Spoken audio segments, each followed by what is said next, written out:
Hello everyone. First time channel में आपका स्वागत है। कुछ इम्पोर्टेंट आर्टिकल जो आपके एग्ज़ाम के लिए काफ़ी इम्पोर्टेंट हो सकता है। उम्मीद करता हूँ कि इस टॉपिक से एक या दो सवाल तो कन्फर्म आने चाहिए। इसमें पंचायती राज से संबंधित भी आर्टिकल है, तो इस वीडियो को ज़रूर देखिएगा। अगर पीडीएफ चाहिए तो टेलीग्राम चैनल का लिंक नीचे दिया हुआ है, वहाँ जाके आप बहुत मिनिमम चार्ज में पीडीएफ पा सकते हैं। अभी तक जो मैंने वीडियो डाला अभी तक, और प्लस कुछ और इम्पोर्टेंट टॉपिक इसका पीडीएफ वीडियो नहीं आया, उसका भी पीडीएफ आपको मिल जाएगा बहुत मिनिमम चार्ज में। तो चलिए हम लोग शुरुआत करते हैं और कुछ इम्पोर्टेंट आर्टिकल को देखते हैं जो एग्ज़ाम में पूछा जा सकता है आपके लिए। अनुच्छेद 3 क्या है? नए राज्यों की स्थापना तथा मौजूदा जो राज्य है उसके जो क्षेत्रफल, सीमा एवं नाम में परिवर्तन करना है तो आर्टिकल 3 का यूज होता है। ठीक है, इस बात को याद रखें। आर्टिकल 5 क्या है? संविधान लागू होने के समय नागरिकता। आर्टिकल 5। ठीक है। अनुच्छेद 11 क्या है? संसद द्वारा कानून बनाकर नागरिकता अधिकारों का नियम। ठीक है, तो जो आर्टिकल 5 से 11 आपका नागरिकता से संबंधित है, तो इसको ध्यान में रखिएगा।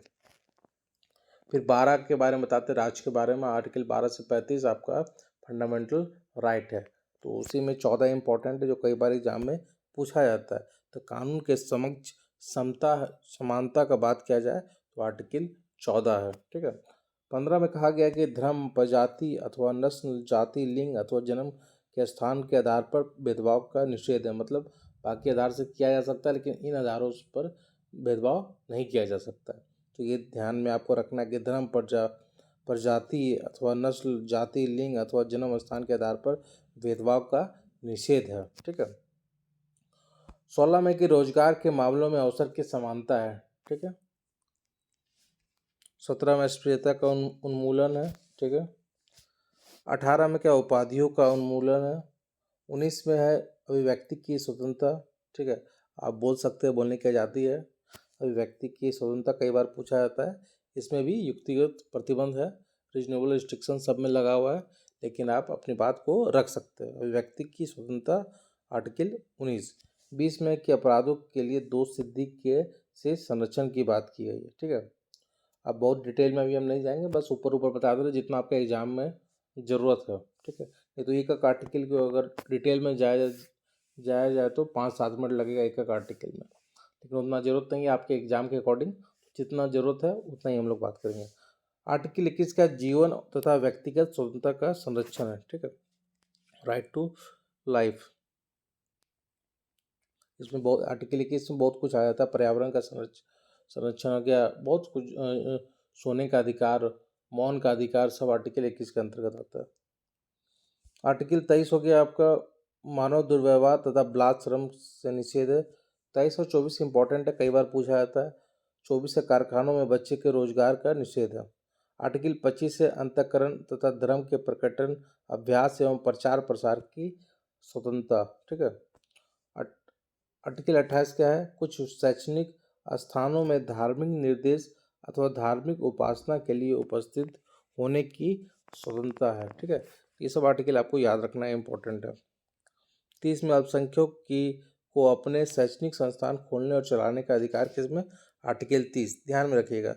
आर्टिकल 30 से अल्पसंख्यक को अपनी शैक्षणिक संस्था खोलने और चलाने का अधिकार दिया गया आर्टिकल 30 में। 32 में संवैधानिक उपचार का अधिकार, वेरी वेरी इंपॉर्टेंट है, इसको याद रखिए। आर्टिकल 32 बहुत बार पूछा जाता है। आर्टिकल 36 है राज्यों की परिभाषा, जो आर्टिकल 12 में है वो यहाँ पे 36 में डीपीएसपी। अब आते हैं 39 का इम्पोर्टेंट है, समान न्याय एवं निःशुल्क कानूनी सहायता 39 का। ठीक है, याद रखिए। 40 तो कई बार पूछा गया, ग्राम पंचायत का गठन का बात किया गया आर्टिकल 40 में, वेरी वेरी इंपॉर्टेंट है ये, अगर याद नहीं तो याद कर लीजिए इसको। 42 में न्यायोचित एवं मानवीय कार्यदशाओं एवं मातृत्व सहायता का प्रावधान किया गया। ठीक है, मातृत्व सहायता भी और न्यायोचित एवं मानवीय कार्यदशाओं, जो कार्य करते हैं वर्कर सब, उनके लिए बेहतर कंडीशन होना चाहिए, उपयुक्त कंडीशन होना चाहिए, और मातृत्व सहायता का भी प्रावधान किया गया। 44 में ये भी इम्पोर्टेंट है, याद रखें, इसको यूनिफॉर्म सिविल कोड बोलते हैं। नागरिकों के लिए समान नागरिक संहिता। अभी एक दो राज्य लागू किए, बताइएगा। सबसे पहले गोवा था, उसके बाद कौन से राज्य लागू किए?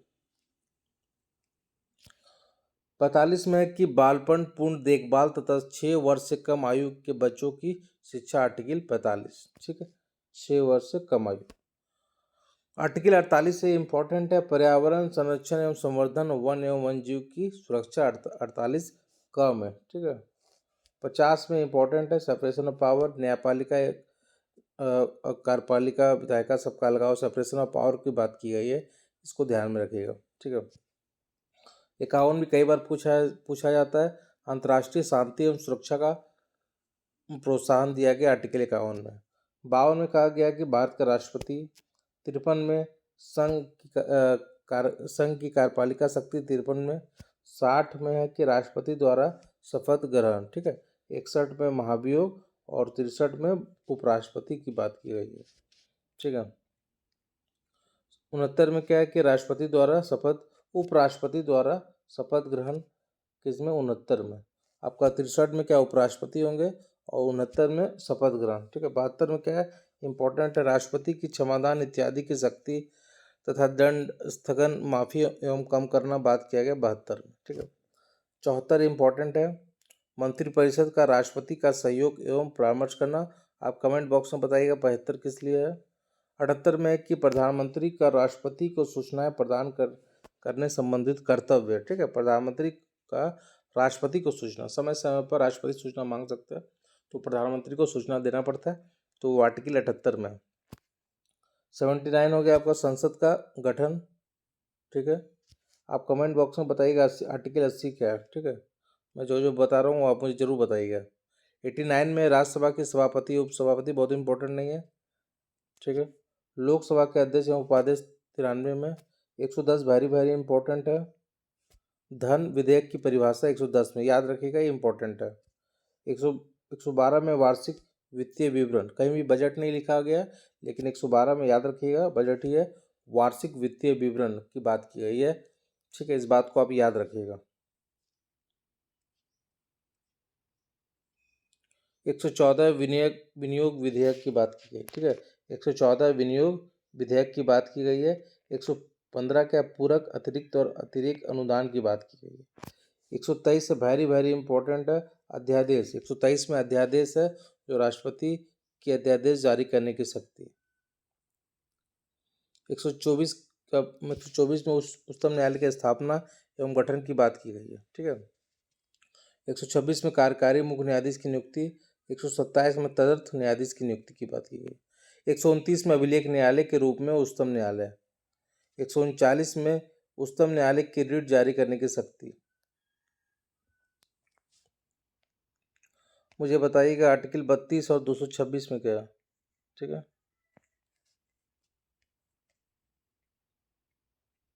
143 में 143 इंपॉर्टेंट है, राष्ट्रपति की उच्चतम न्यायालय से सलाह करने की शक्ति इंपॉर्टेंट है, याद रखिएगा।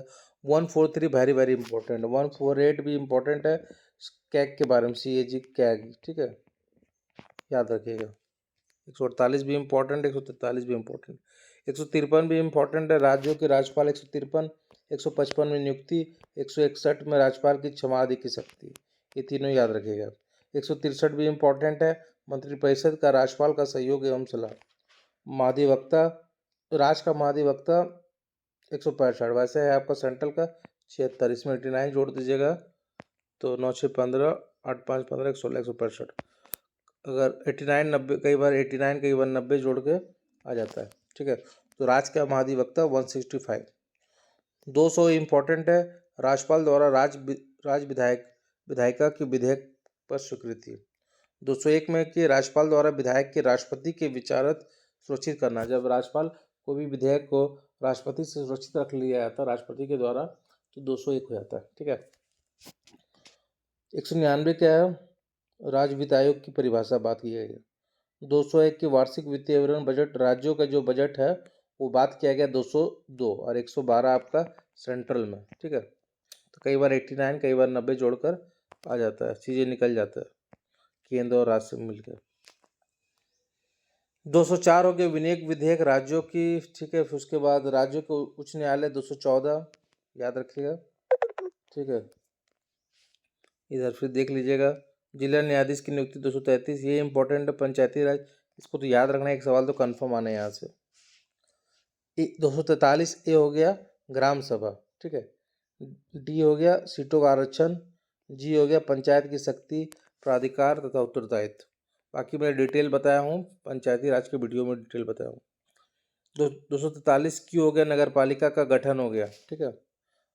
243 आर हो गया नगर पालिका का संरचना हो गया। 243 टी हो गया सीटों का आरक्षण हो गया। तो इसको एक बार ये पूछा गया एक एग्जाम में, याद रखिएगा।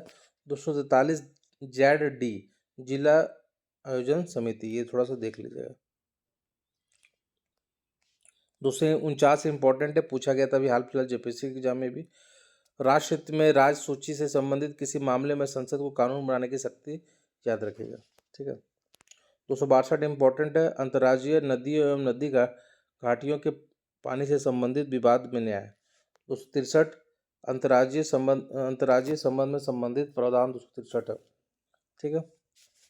280 इंपॉर्टेंट है, वित्त आयोग की स्थापना 280 वेरी वेरी इंपॉर्टेंट है 280। 300 का है संपत्ति का अधिकार, ठीक है। 312 याद रखिएगा अखिल भारतीय सेवा की बात की गई 312। 315 संघ एवं राज्यों के लिए लोक सेवा आयोग, ये पूछा गया था अभी हाल फिलहाल जेपीएससी मेंस एग्जाम में, आर्टिकल 315, ठीक है, ध्यान में रखिएगा। बाकी आप फिर ये याद रखिए 324 इंपॉर्टेंट है आपके लिए, निर्वाचन आयोग बहुत वेरी वेरी इंपॉर्टेंट है। संघ की राजभाषा 343, राज्य की राजभाषा 345। 350 का में क्या, आप मुझे कमेंट बॉक्स में जरूर बताइएगा। 350 का। 352 राष्ट्रीय आपात की घोषणा। 56 में हो गया राष्ट्रपति शासन, ठीक है। 60 में हो गया वित्तीय आपातकाल, जो एक बार भी नहीं लगा।